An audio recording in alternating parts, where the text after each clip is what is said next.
పవన్ కళ్యాణ్ గారు రెండో కొడుకు ఫైర్ యాక్సిడెంట్ జరిగింది.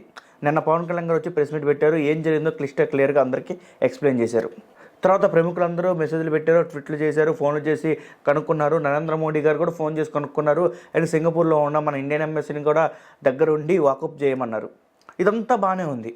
పవన్ కళ్యాణ్ గారు ఏం చెప్పారంటే కాళ్ళకి చేతులకు చిన్న చిన్న గాయాలని, అంతవరకు అయితే బాగుండు, నేను చాలా చిన్న ప్రాబ్లం అనుకున్నాను, కానీ కొంచెం పెద్దదయ్యేటట్టు ఉంది. అదేంటంటే ఊపిరితిత్తులోకి ఎక్కువ పొగపోయిందని చెప్పేసి. అది ఇప్పుడు వరకు అయితే ఓకే, కానీ దీర్ఘకాలికంగా ఏమైనా ఇబ్బంది పడుతుందా అని చెప్పేసి భయపడుతున్నాడు. భయపడ్డట్టే చెప్పాడు పవన్ కళ్యాణ్ గారు. కానీ అది నిజమా కాదని టెస్టులు చేపిస్తున్నారు. అయితే ఈరోజు మధ్యాహ్నం ఒక ఫోటో రిలీజ్ చేశారు, ఆల్ ఈజ్ వెల్ అని చెప్పి పిల్లగాడు ఇలా చేతులు పెట్టి ఫోటో పెట్టారనమాట. సో అంతా బాగున్నాడు అని అర్థం. ఇంకా టెస్టులు చేపిస్తారు. మనకు వచ్చిన ఇన్ఫర్మేషన్ ప్రకారం అయితే టెస్టులు అంతా బాగానే ఉంది, చెడుగా ఏం రావట్లేదని చెప్పి తెలుస్తుంది. ఈ ప్రమాదం వల్ల ఫ్యూచర్లో ఇంకేమైనా ప్రాబ్లమ్స్ వస్తాయా అని చెప్పేసి ఇంకా 2-3 రోజులు టెస్టులు చేయాలంటున్నారు. 2-3 రోజుల తర్వాత పంపిస్తా అన్నారు. అంటే ఐసీయూ నుంచి ఇప్పుడు జనరల్ వార్డుకి తీసుకొచ్చారు. ఎవరైనా వెళ్ళి మాట్లాడచ్చు తనతో. ఇప్పుడు చాలా బాగున్నాడు, అందరితో యాక్టివ్గా మాట్లాడుతున్నారు కూడా. చిరంజీవి గారు, సురేఖ గారు, పవన్ కళ్యాణ్ గారు, అన్నగారు అందరూ అక్కడే ఉన్నారు. ఆ పిల్లగాడితో కూడా మాట్లాడుతున్నారు. ఆ పిల్లగాడు చాలా బాగున్నారు. ఇదంతా పక్కన పెడితే నాకు నచ్చింది ఏందో తెలుసా పవన్ కళ్యాణ్ గారిలో. ఒక పక్క పవన్ కళ్యాణ్ గారు ఈ రోడ్డు శంకుస్థాపన చేయడానికి వచ్చినప్పుడు ఈ ట్రైబల్ ఏరియాస్లోకి ఆ పర్యటన మధ్యలోనే పాపం తన కొడుకు ఫైర్ యాక్సిడెంట్ జరిగిందని చెప్పారు.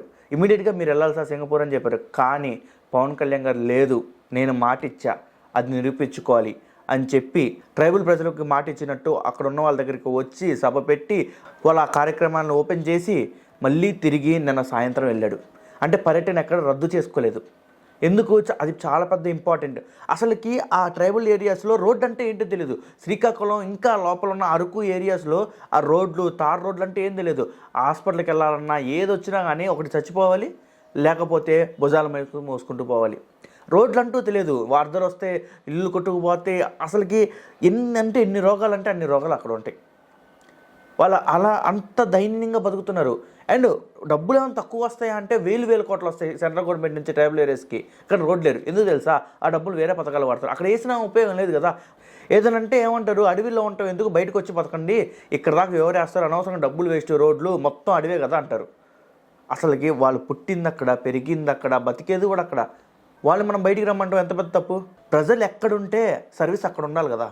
గవర్నమెంట్ సర్వీస్ అక్కడ ఉండాలి. అది మన బాధ్యత, లీడర్స్ బాధ్యత.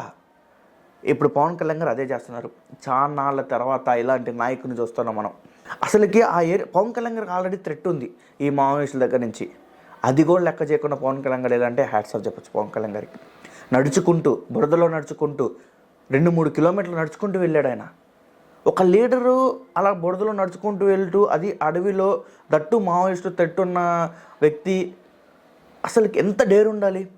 ప్రజలకి సేవ చేయాలని ఎంత కసి ఉండాలి. ఆయనకి ప్రజలకు సేవ చేయాలంటే ఎంత ఇష్టమో తెలుసా. రాజకీయంగా మనం ఎన్నో మాట్లాడుకుంటాం, కానీ రియల్గా కొన్ని విషయాలు మెచ్చుకోవాలిగా. మనం మంచి పనులు చేసేది మంచిగా ఒప్పుకోవాలి కదా. అంటే రాజకీయ పార్టీలు, నిజమైన రాజకీయ పార్టీలు అంటే ఇప్పుడున్న ఈ సాంప్రదాయ రాజకీయ పార్టీలు అన్నీ మంచి చేసినా చెడు చెప్తారు, చెడు చేసినా మంచి చెప్తారు. ఇప్పుడు పవన్ కళ్యాణ్ ఎంత మంచి చేసినా వైసీపీ వాళ్ళు ఖచ్చితంగా చెడు చేస్తారు. కానీ జగన్మోహన్ రెడ్డి ఎంత మంచి చేసినా కానీ ఇక్కడ కూటమి ఖచ్చితంగా చెడు చేస్తారు. కానీ మనం మాట్లాడుకోవాలి కదా న్యూట్రల్ పీపుల్. సో నాకు పవన్ కళ్యాణ్ గారిలో నచ్చింది అదే. చాలా మంది, ఎందుకంటే కొడుక్కి యాక్సిడెంట్ అయిందని తెలిసినా కానీ కార్యక్రమాన్ని రద్దు చేసుకోకుండా అక్కడ వాకప్ చేస్తూ ఫోన్ల ద్వారా ఏమైంది, ఎలా ఉందని చెప్పేసి, అంటే నరేంద్ర మోడీ గారు కూడా వాకప్ చేస్తున్నారంట. అక్కడ ఉన్న సింగపూర్ ఎంబసీని కూడా వాకప్ చేయమని చెప్పారంట. ఇదంతా జరుగుతున్నా అంటే కొడుకు ఎంత కూడా బాధ ఉంటుంది కదా. తండ్రికి ఎంతైనా కొడుకు, చిన్నపిల్లగాడు. సో పవన్ కళ్యాణ్ గారు రీసెంట్ టైమ్స్లో నాకు బాగా నచ్చిన ప్రవర్తన అండి ఇది. సో నాకు చాలా బాగా ఇక్కడ టచ్ చేశారు పవన్ కళ్యాణ్ గారు. ఎందుకంటే కొడుకు అలా ఉన్నా కానీ ఫస్ట్ పీపుల్, నెక్స్ట్ ఫ్యామిలీ అన్నారు చూసారా, హ్యాట్స్ ఆఫ్ సార్. సో అందుకని మీరు సినిమాలు కూడా పెద్ద రెక్లెస్గా చూస్తున్నారు, అర్థమైంది నాకు. ఫస్ట్ ప్రజలకి సర్వ్ చేయాలి, దాని తర్వాత సినిమాలు ఇవన్నీ అని ఫ్యామిలీ అని నాకు అర్థమైపోయింది. అందుకనే చాలామంది ఓజీ ఓజీ ఓజీ అని అడుగుతున్నా కానీ ఆ చిన్న పార్ట్ కూడా మీరు కొంత ఉంది, ఒక 20 days షూట్ ఏదో ఉందంట ఓజీలో, అది కూడా మీరు చేయలేకపోతున్నారు. ఎందుకంటే ఫస్ట్ మీరు ఒక లీడర్గా ఉన్నప్పుడు ముందు ప్రజలనే ఎక్కువ చూసుకోవాలి. మనం వద్దన్నా ఏదో ఒక పని పడుతూనే ఉంటుంది లీడర్స్కి. సో నేను చెప్పేది ఏంటంటే ఇలాంటి లీడర్స్ ఇంకా ఇంకా ఇంకా ఇంకా ఇంకా కావాలి, ఇంకా రావాలి కూడా, యంగ్ లీడర్స్ రావాలి. ఎందుకంటే ఎప్పుడో ఉన్న లీడర్స్ అందరూ కూర్చొని అసలు అదంతా అదంటే ఒక రాజకీయ పరిపాలన అనమాట. సో ఇప్పుడే ఒక యంగ్ జనరేషన్ పరిపాలన వస్తుంది. సో ఇంకా రావాలి, అన్ని స్టేట్స్లోనే ఇలాంటి యంగ్ లీడర్స్ రావాలని కోరుకుంటున్నాను. సో అంతా ఓకే కాబట్టి, ఏమీ జరగలేదు కాబట్టి ఆ 30 మంది పిల్లలు కూడా త్వరగా కోలుకోవాలని కోరుకుంటూ, ఈ అబ్బాయితో పాటు పవన్ కళ్యాణ్ గారి సన్తో పాటు అందరూ బాగుండాలి, అందులో నేను ఉండాలని కోరుకుందాం. కింద కామెంట్ బాక్స్లో మీ అభిప్రాయాన్ని కామెంట్ చేయండి. మళ్ళీ కలుద్దాం వేరే వీడియోలో.